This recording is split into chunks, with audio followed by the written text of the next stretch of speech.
Nyamuwanga muwakola ndeke eritu mwembembeta wetu omulume mukoli yukakola n'omutima muuma Nyamuwanga kutatwaye omwami kitano twangabere bandi tauni ya biriwana ikamene metani ulaya sirasa lewa ya sente sene sikasa kuri tauni kandisya subayo lero sisi kisubayo sini mukoro mubiri wazo atatukara bumanzirisi tupire ubatukaiko matauni na henirye ferigoni mwembembeta oiti koro mwandanda esho sente esho sikasa sikakore mibiri yasyo asinjo kambale ferigo Rende sente saka kwa budget eriko le municipality shasi koli le rukidi ne potoro esitimbiro kwa municipality kulia somire byembalirira echo cha maleka municipality bajo iya byakolutu ebitabe mu budget sabalira Lincoln Road how many percent road esyaga matutu bajo mu biri byekolasi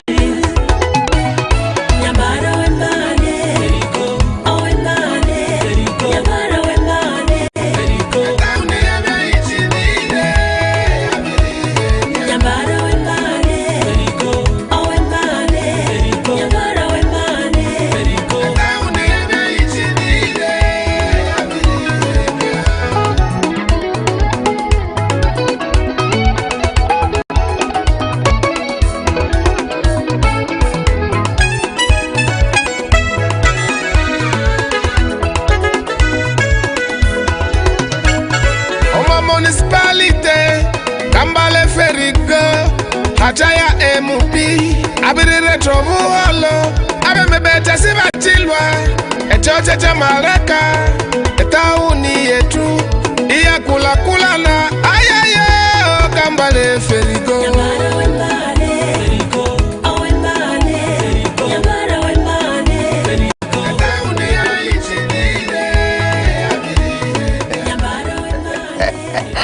Satura Rezo TV kandi mwasinja iribyeyo nerihika kwa kiro cyo munabwire kiro kikuru muno kandi ntisima mukama sobiro kuba na kitu cyaho ntakatanikia program yenda kusima government ya Uganda kandi wekulembera excellence the lovely one our excellence Yoweri Kaguta Museveni kandi mukulicha hakiro kino na cabinet yona hamna ihanga liona area Uganda habwa NRM tulum 30 something years of in leadership, meaning that ekiro kino ntukirolera kimu tusobera kuba ntukenyumerezamu because it is every year so ntukusima mukama hakiro kino nka kumoto ya Uganda nkukuwa na government for God and my country, so it is for God and my country today. We thank God ni woha asobero kwimuka muturo ni woha asobero kurabo mbiruka kandi okasobero kuba no hika oli mu meza ha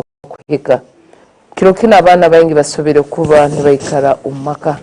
It is really not good because abana bengi no bakaguza why are you at home at this time nagamba I don't know but my teacher told me on Monday don't come to school, meaning that our teachers mutwalo bwire was explaining ira abana obura muga tomorrow is a public holiday habwaki umwana gwe kiro kyanyancha na ikara omuka abana bengi ne baba nibamanya nti bo from Monday to Friday bayino kuba ne basoma, so from Friday because Friday it was Eid Mubarak abana tibasoma kiro kine Monday until the first day of the week ibo bamanyirire nti bayino kuba ne bagenda isomero but they at home kiena kumuno kuba nokaguza omwana why are you at home nagamera na nyoti nkumanya musomesa akangamba on Monday don't come to school because it is a public holiday, and it is you people setting the questions omubana abo kando sanga eba problem to answer.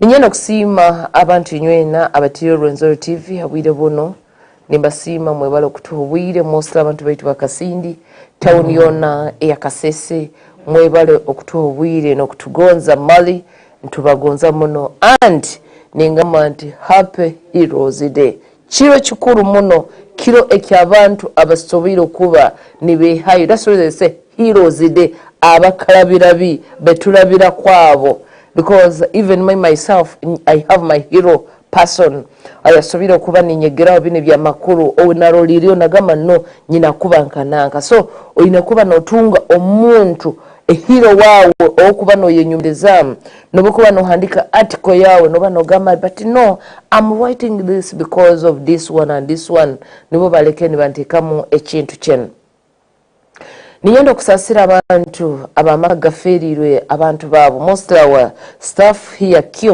Kim mpora habokuhibwaho our younger brother kule volovolo kandi mukama sobolo kuba nagumya family ejo niyenda okusasira maka mengi muno sazina gasobire kuba negahibwa abagonzebwa babo nti mukama sobolo kuba nabagumya because it is a hard time sad moment itakusobora gumisiriza omanye omuntu bakufa mu family didn't have a big blow ekuba erugire mu family ejo niyenda okusasira abantu nywena balombitabo nimanya bayingi bali za oxygen nowadays oxygen is by oxygen kara tukuzire otwaraga oxygen it was like but at sazino kiri normally oma hospital no sanga woda yonereza oxygen but we say quick recovery kandi mukama sobo kuba nabayimichabo kube chome ekyo tikyanguhire omuntu kikuteekaho okwongera omwicho gonde ogwa mukama wati yasobere okuba natuteeka omunda nabalomaka basobirwe. This is time abantu abengi balomaka bakutekereza tulalisa ky'abaana abo omwana bakusiba omukomzaire natandika kwehoima bazakire nakire because taine bekuchumbira abaana but ekikuru muno bomba nitandika program eno bagamba nti mutezega amaju mugambira mukama ebizibu byanyu bokuba ebibili negamba nti nuwe muhanda na manano n'obwomeza uwe natekaho umuhanda hali gutali Gitara init nuko kuba nitandika nti program yaitu eya Okikozire ekutandika buli kyabalaza okuyika kyakatano hasa ina okuyika hasa itano kiro kentwenda okubazaho hakiro kya Heroes Day ntwenda okumanya ekiro kino nekimanyisaki chikaija kita chikatandika kita birungi kyebiremo kandi who are those people abakuba ne baba honored like a today function because not everyone is a hero. No, the government of Uganda is trying to okumanyira ababantu abasobera okuba abalala bagamba nti abazirwanako bali benyina basobera okuba nibehayo because in a history Kagutayo were Museveni our excellency oba kuba yemerire somewhere agumagamba nti nkarabo mutanuru by the way he is my hero nyowe in it kanchi bagambira Yoweri Kaguta Museveni he is my hero because tanuru zetuyitamu obogaruka enyuma kahura Museveni kyakugambire you are president akagama nkarabo mutanuru at this time is celebrating he is succeeding. Who are you? Ebizibu ebyo ino tatekereza ngu bihuwaho hacharoho tomorrow. So take a leave ya President Yoweri Kaguta Museveni. Kakuborole bisani bya kyalo mukisaka nkoko akaba na isana akaba na jwara kakofira kateito kate young boy aine mire jweti eti but this time he is a judge and handsome man. I feel like I also be like him. So be courage and be firm that anytime you are going to succeed those problems you are in, but noja succeedinga through your hard working. Then again ekusaba muno kakubo saba okachikolerera meaning that no gendo kuba no kifuna nisima mkama ekirokinu and I'm very very happy. I was not even expecting this to host my hero.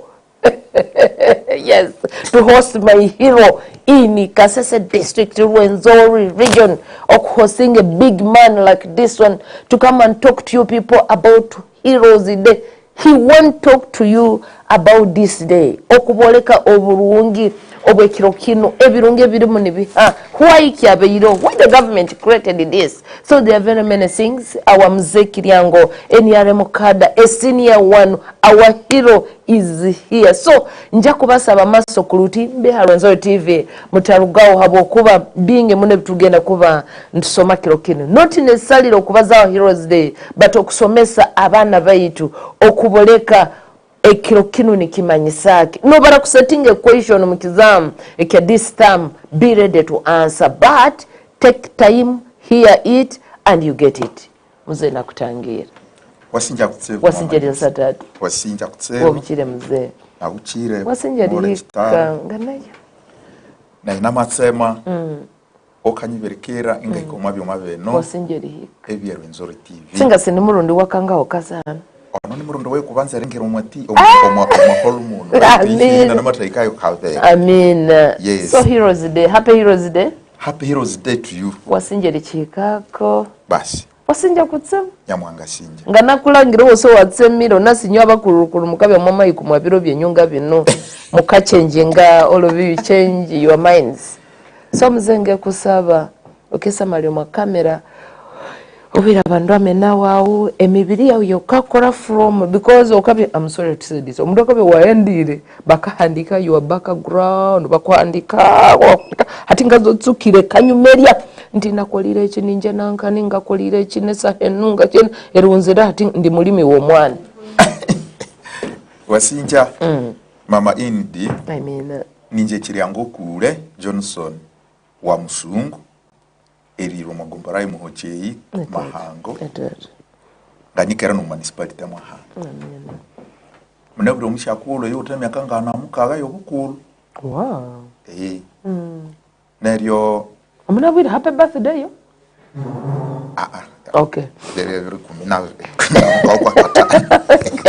kwa last month yes neryo mama nisima ngatsukerisima kutsebo iwe uri yanyilalira ya masiliyo munawire amen nayongerera isima omunye television yano honorable Frigo Kambale yes nyamwanga sinja kamwira mu kiroto cyeno kandi yamongere misa erero lembere amina neryo baliche tubanzwa ekiro kya munabwire mama nisima ngo ini dingo kwa mabua nekiro kikulu kinene kutsebo omubumezi w'abanya-Uganda nakyo wechosi amina obunene bwacho bulendri ngitwe bashakurube emyaka yatwe no chiwiti history yes Heroes Day hariho International Heroes Day chiwechosi chika celebrating echero jongi itwe ngo mu Uganda under NRM government e cabinet muyikala omwaka wa 2021 yamina kitinge chila hero chikawa chati ole kuzimwenda okwezi okumukaga abanya-Uganda bakisaba ka celebrating ekiro ky'abamanzi manzi nali acho checho hero means a manzi neryo bali chetubanzwa inje ngakiryango kule nkabi ngafokasinga naro kwa bisindi heroes yeche international whatever ngafokasinga koya 20 no mume yechilero chabekorwa eyikambikana ko bamanzi abe national resistance movement yes bali chetubanzwa nisimba mungu ukasimo mushakulu Museveni naye ngarugere bisima bali chetubanzwa aba kikiraniza naye mwikirira yetu sima Yoweri Museveni amina ahihe choche no ekiro kino kiwuti history omwe bikuhi eyikalire kutseba obuni yonganzira at least a moment omwaka owarukumirwenda rukumirwenda ngaganibiri abanya-Uganda munibukire Uganda muyatungira ipandasi konde sine nsubu mutu kuba musunguha nyuma okay nero mwanga nibiri eyo muhabyo kutsumbu owerete bitebe yes abanya-Uganda sibabo bere nero obutsumbu obo mubatuga banije ngabanya-Uganda neryo abasungu babiri bakatusira obutegeki twama biseto twafunga obukugu kandi banote nechendro chirituga banije atuleke byabo so ne a government yo kubanza Uganda twabe tungeri pandasi okay nero mwaya yenda ro mwabitebe mwaya yenda ro mwanganda echirire biryaho mwahabisa bitebe bisatu echo kubanza kyangitsukako icheche akabakayeka kabakayeka as a political party you can imagine in Uganda kandi kandi bamechikirinde chivi national you can imagine kabaka yeka Yes. kandi ebinde bipendre ebe na utakali jurisdiction zishyabyo so individual niyo kubanza Yes. ela ndi abaganda bakayi kumamu sibalekana n'abandi bantu ekyakabiri bamatuletera aid party baketamu DP Democratic Party epati eno yetsikibawa n'abatoleki abasamogerera kandi babiraba inaugurate ngayo mwabagenda actually in Washington yabya sponsored by Germany utukobo katula politics Asia Catholic politics omwako arukumirwenda atanini. It is the first political party in Uganda that we are launched a Democratic Party. Echikala kina ina labya banyarwanda bomubeno mwanga kenga ebitsibu byetu nechikala kitoto tabi heroes day. So Democratic Party moya bya launched in Washington mu America. Yes. But in ya ka group ka batolika abasomire ishirikana yo kwabantu babulecero benyu. Yes. Bete nare bakasiba kolesi yisuka kundi abantu Uganda banene baguti yisuka. Betu ini kandoka abantu abasomire no kubangatunga obute echi. It was not a mass organization. Then in the party ibaketa mwa UPC, Uganda People's Congress. Uganda People's Congress yi nayo ikasomwa butegechi yasamo komusenji owedini echi Protestant Anglicans. UPC was an Anglican party because they were sponsored by Britain. Wow. Aba British ngababya batulemire hano erienda lyabo isibanzire erienda batatasiya abantu ababo ababake bakakolana nabo. So as a political parties is saturation ertand sosano omwa outlook nebe endrero isibe nationalistic cyangwa bu. Yes. Isibe rihanga isibe abantu kondra hana byomusha kulumu bakamwetamu Eganatius Eganatius Musazi Eganatius Musazi Katika Musazi Eganatius Musazi abinyabirituke cyabalimi baitu kunda abya mu Protestant nera bankere kandi muba mura batakana uri Protestant kana ukatsuke cyende. Yes. Majinga wasi mu UPC nere kubamu cyere babuketa mu African National Congress ANC echa Musazi National African National Congress ANC something like that ANC African National Congress echa Musazi actually inichabalibya usi baganda batoro bankrekane so echo cyabikagaite sya nankanise syo icyo cyabya mass organization. Yes. Nera bajungu batunge threat bamamnya batera abantu riba marigametinga riba kumakumira hawo chikindi big threat kodi bwe cyendero cyabo bakanza abantu baba ni divided so echamecho abajungu bakuvishinga Musazi ajoininge amajenge ne UPC Uganda People's Congress kundi abo si they were Anglican so madangera kushika so na twamagendo mwabo ngakwa kabaka ground yako angalangira why we must celebrate our yes heroes. kandi kwa tikaino mwana nakusamalire. Yes.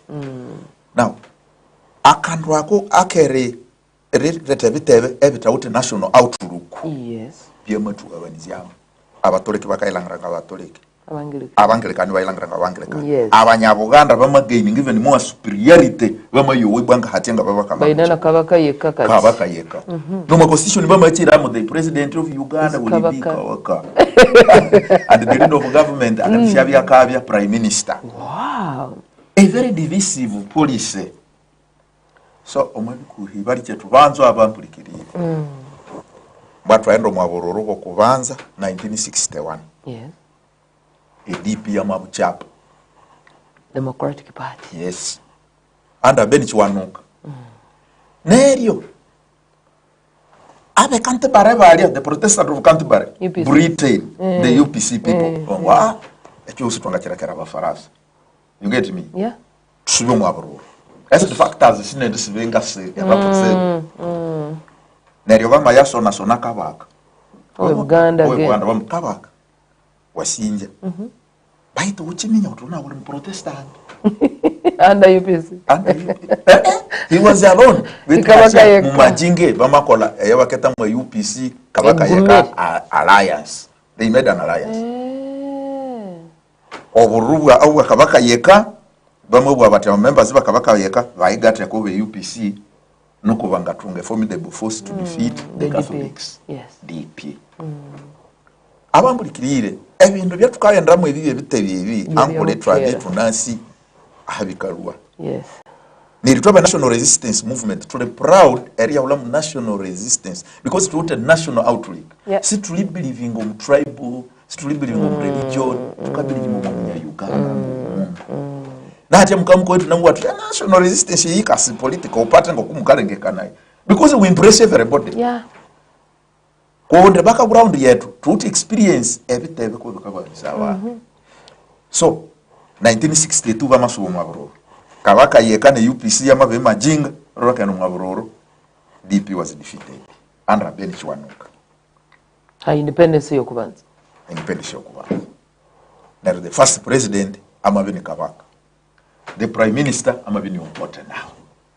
Wow. So from losing expertism and you remember omabantu bosyabo ababa izimbere ewe usomire kutsibu abini Ben Chwanuka. Wow. He was a lawyer. Yes. An international lawyer by the way. Yes. And eventually, actually, he became the first Chief Justice. Wow. Wow. That's why Idi Amin murdered him. So, Nerio, how a divisive politics yesyo abambulikirire. Kyamaleta sikyatalekeraho tukalo mwabururu Kabaka Yeka ne UPC sibatekiranizia omukulonga nende. Yes. President omwakosisyon yamabinya ceremony isha utebutrochi obutrochi werera government bomba wa prime minister only. Yes. So in 1966 muhasa clash. Yes. Abanda bamarializinga batisiba utebutrochi nari bamaende rubiri halya bama yakolechela ero chikawa chiti a government Uganda chama checho ready by prime minister kutakali kwa and that created what is called Uganda crisis. Wow. The Uganda crisis. Hamabi lawanga nakuli government, the central government ne kingdom yewa under prime minister that same time Obote mabela ngere story ni Nyeri he ordered the army commander Idi Amin Dada ilisuri chika ebiri ne abolishing kingdoms Ivirwire from the misunderstanding of political party issues and situli clear nasho. So meaning akavyako katukana kera. Akavuyo akamkalangiritu akakaleta bamanzi wetu is to stop that. Okay. And stopping kavuyo is a gradual process. It is a process. It's a process. That's why chikara kitwanze itu namubakanira kutulikirire. Muvali wetu ngefukabawera mwamanzere yenda mubi because some of us are now aging up. But to keep everybody so mama Kitara akavuyo ako kamareka Idi Amin under the authority of Obote inyeshuri chikali chakaba Dari bamba bulishinganisha kingdom zishusi 1966 Shama wao shebunyoro wenyuse toro shahawa. Now ecofusion yeyo si atalekeraho constitution esa heyo yama siala ni balance in 1967 Parliament of Uganda and Obote yama ikala itutwama abolishinga the 1966 constitution tukakole indi Kamsira tukole neyindi mwadeputige they had already made it. Binaisa yes was one of the strong cadres of Obote. Eva very rondekani constitution imbiaka kende kola Uganda ma republican now. Yes. So Uganda becomes a republican state in 1967 by that constitution. Baketa ma pigeonhole constitution. Pigeonhole means abantu abake mubayikala bamba draftinga that constitution bamba retayo mu box to members of parliament haba kasanga information yabo in parliament. Neri imwe aberekerwa mukayikalo mu parliament nereba babwira amahebiri timba ende by huko no ule mundu ayendi omwakosti omu pigeon hole yiwe alusaye mu kitabo munawire tukapa singe new constitution then mzere kanga kubulaye. Yes. Now we have 1962. Yes. Because bakabwa anti Uganda niho yatungira independence. Yes. Iyo yasira ya Samuel. Okay. Yes. In 1961 Yes. abasungu baka preparing living in this country. Muba selecting a few people bamaenda nabo ebulaya in a place called Lancaster. A constitution yanga ni nice yakolerawa hano mu Uganda yakolerawa ebulaya 1961 62 in a place called Lancaster in Britain. Na yalete bawabulete. Imagine. So yalete crisis yeyo kundi abantu be Uganda bata participating amuyo. Okay. Kanaka for us in 1993 94 mutu takanize a constituent assembly eyabanya Uganda to debate the constitution eyatukakora On 1995 mwama provingai. from provingayo. So eyo kubanza ya 1962 yakolerawe Lancaster. Yes. Eya kaveri eya 1967 eya malata Uganda ma Republican yakolawa with we don't know who, but yebye picked from the pigeon hole. Our members of parliament mupikinge neriasa ribuwa mutu mwemwe na yebye this constitution ishari yo mari Uganda. There was one man I want to because tulikuwa heroes To day. mention, yes. He was called Alex Odwar. Alex Odwar was from Arua. He's the only member of parliament who stood on the floor of parliament to challenge Obote and said, you are making a very big mistake. And he was arrested from there and then. Life imprisonment. I am told He was killed. even his grave is not known anywhere. Yes. Let us thank NRM now. So, pigeon hole constitution yama labawahu Obote amavia president of this country and at the same time prime minister. Twama right, twama some 1967 aho 67 yaho. Aha mwamikaro mapigeon tsisiyenye. The pigeon hole. Pigeon hole means utbox yotukabya mu information ya members of parliament. So bama picking ka information yeyo repeating neryo bama laye Obote amalaera ati neryo va pasinge a constitution yeyo yeka kola mu Uganda eya 1966 yamavya abrogated.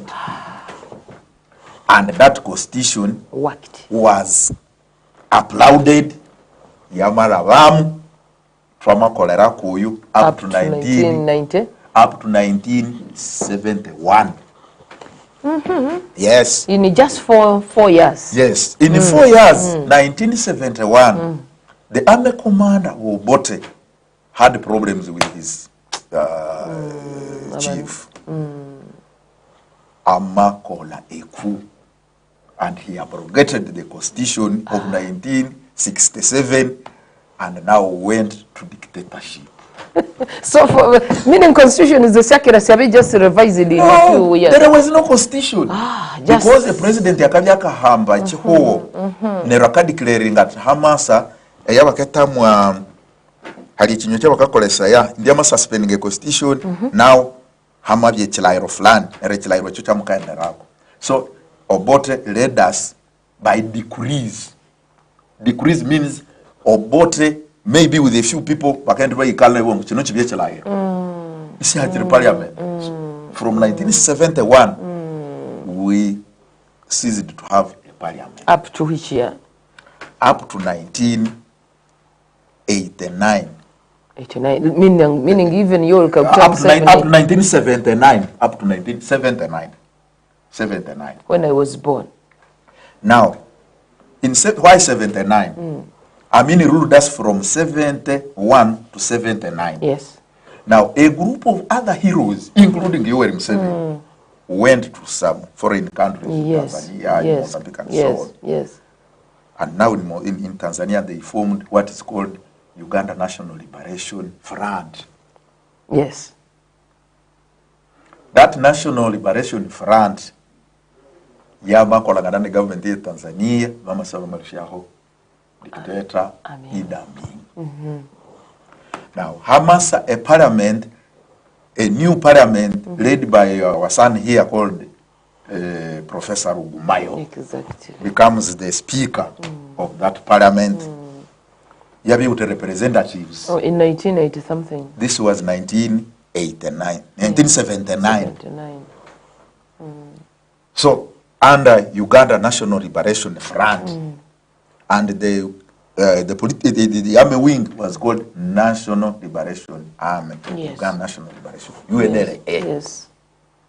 Where the Tito Kero came in now, in. the Basilio Keros, okay, the Ito Jokers. Now, from Tanzania, to liberate this Uganda from Idi Amin, they had two strong groups. There were so many small groups, but the biggest ones were two. One of them was called Chikosi Mahalum. Chikosi Mahalum, this was the group of exiled soldiers and politicians who take Obote as their hero. Now we are talking about heroes. So those formed Chikosi Mahalum. Another bigger group, not so big, but of intellectuals, led by Yoweri Museveni, called Foronasa. From which year now? This was immediately after overthrowing Idi Amin, 1971. Exactly. 1971, Obote ran to Tanzania. Yes. Equally, Museveni went to Tanzania. So there they formed the two political groups. One was called Chikosi Mahalum, led by Obote's group, the Basilio Keros. Okay. And one was led by Yoweri Museveni called Foronasa. This Foronasa group is where now you get the heroes we are celebrating today. Yes, yes. That is the time these young boys, the Salim Salis, the people you hear, this Geno Tumwine, late, the Freddy Rugemas, Yes. late, those fellows. The Fred Mwesige is still alive. What about Tumukunde? Tumkunde was not among them. Tumkunde was not among them. Then Besigye. Besigye was not. Besigye joined the NRA in 1982. Okay. After university. So let me give you that brief. So in Tanzania, Museveni took his group, these young boys, to Mozambique. Yes. By that time, there was a man called Samora Machel. There was Mondlane. Mondlane had died, but there was Samora Machel.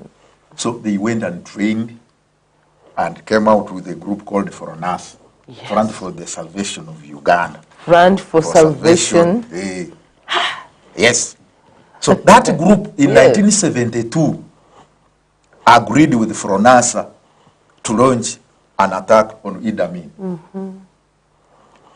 Museveni led his group and they attacked Mbarara. In 1972. 72. Yatandika olutalo. Musajja yatandika olutalo. In Mbarara, Yes. Idi Amin had stationed a very strong group who had trained his Kakundi. That battalion in Mbarara was called Simba Battalion by then. And it was one of the most feared battalions Amin had. Yeah. So these fellows, knowing that Simba Battalion, if you attack it and defeat it, however, Museveni tells us he disagreed with Obote that they should not launch such an attack at such other time. But these people were the Ito Jokers, the Tito Kero, Lutwazi. Yes. They were saying, no, let's attack. He said, okay, we go. So they were thoroughly beaten. Chikosi Mahalum and Foronasa were thoroughly beaten. In Mbarara, you had entered Uganda through Tukura up to Mbarara. So they were beaten thoroughly and they went back to Tanzania and reorganized. So after reorganization, they came out and formed now the UNLA, Uganda National Liberation Front, and prepared Sirole by Sirole until 79 when they defeated Idi Amin. When they defeated Idi Amin now, these heroes you hear about, I have told you initially they had trained in Mozambique. So they were experienced people. Yes. And with the spirit of liberating their country in order to have a forward movement of Uganda. Wow. What do I mean? Uganda, as a country, by 1962, we had started moving forward because there was little confusion. Yeah. The Bengereza were here trying to blackmail us, but we were following them blindly. Therefore, there was no chaos. So we had started producing cotton, coffee, Clembe mines was booming. The economy was coming up. Now, the confusion of 1966 started bringing Uganda backward. Because the leadership was fighting. Yes, tribalism. Army went one side. Most of the army soldiers were from the north. Other areas like west and south, you know, you do not talk with having a soldier, you know. So all those divisive politics, the Musevenis of 1979 said, now we liberate our country and fight all of these divisive tendencies. When? Now when? When? Simba wakati. Yes. When? Mutandikire ku celebrating today's function. When? In 2001. 2001. Yes. Oh, they're from 79 to 2000. Yes, that's when a policy was made by Parliament, an act of Parliament was made that we start celebrating this day. 2001. Yes, tuli Rwenzori TV kandi tuli hakiro echa Heroes Day. Today it is a Heroes Day because Uganda we are celebrating emanzi abasobire kuba nibehayo kurora nti ekiro kino nikikwatibwaho. It is good me kasoma history bitu kanda isane bintu binadojingire mzee because of kuba nongambe bya France bya France toka bihuraga bya kikosi mahalum ebyo toka bihuraga because abana bengi sazene bamanya ngo yo welcome to 7 akakwata obwebembeze mu 1980 something no akatandika kara in 1960 something. That's why I was like mugenda Rwenzori TV mutarugaho hale kintu kimugenda kusoma ekindi ekitukwenda ku bantu ayongeraho okumanya muze wasinja kutsebo wasinja kutsebo because ninkusima bwe bigambo byawe you are trying to elaborating okutuoleka why kiro kino tucelebratinga utafa celebrating baitu omanye entandikwa yacho tukaruganka okurangu yo lukaguta 7 na hayo okucelebratinga ekiro kya munabwire then after 1995 after 1979 yes because we are still moving on we have not reached in 1986 we have not reached 1981 when Museveni now went to the bush as an individual from the other group. Now in 79 after removing Idi Amin, they agreed to form a unitary government, a government which is non-partisan. That is what they agreed on, which is called Uganda National Liberation Front. Yes. And when they reached Uganda, after taking over government, the first president of the unitary government was called Omushyakulu Professor Yusuf Rule. Akabali ya which party that man? That man was a DP. Originally. But this time, the Musevenis and the Obotis agreed that we put down all of these differences of political parties. Chimu ya Uganda. That's why for us in the NRM, abambulikirire, emphasizing a point here. Everything you tukabilangira, yes. We need our Uganda kolanga nabo. To be how Maya. Now, because nakubiri in Tanzania, Idi Amin have taken over government. Oboti abegenda na Museveni abegenda nerumba yafo minga tukundi tunga nabe otukanze resubula liberating Uganda. But at the end of the day in 79 they went to a conference called Mosh Conference. There is a town in Tanzania called Mosh. All the small groupings that were trying to fight Idi Amin amalgamated and had a meeting and agreed on forming one political party, one political group. Which was it? The Uganda National Liberation Front. Uganda National Liberation Front. UNLF. Yes. And the army, the military wing was called Uganda National Liberation Army. UNLA. You fall forward. So that UNLF had national character now. Divide of these other political parties. They agreed that we forget UPC, we forget DP, we forget whatever Kabaka Yeka. Let's come out with a one single political group called UNLF, Uganda National Liberation Front. Now, this National Liberation Front is the one which worked with Tanzanian forces and hosted Idi Amin out of this country. Now, exile. He went to exile. Now, after going to exile, it was agreed that we operate politically under one umbrella. Yes. That UNLF was called an umbrella, a political umbrella of all Ugandans. Towards the end of 79, the Chikosi Mahalum, before I go to that, the first president they agreed should come from the popular group of people of Uganda. They were Uganda. And they opted for one of the senior class people called Professor Yusuf Rule.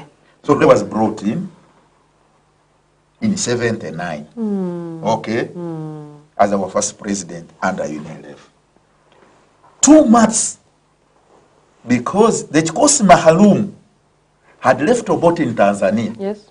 And their interest was to have Obote back to Yes. this country Yes. and lead this country. Yes. They deviated from the thinking of the umbrella political organization called Uganda National Liberation Front. They said, we must go for political parties again. So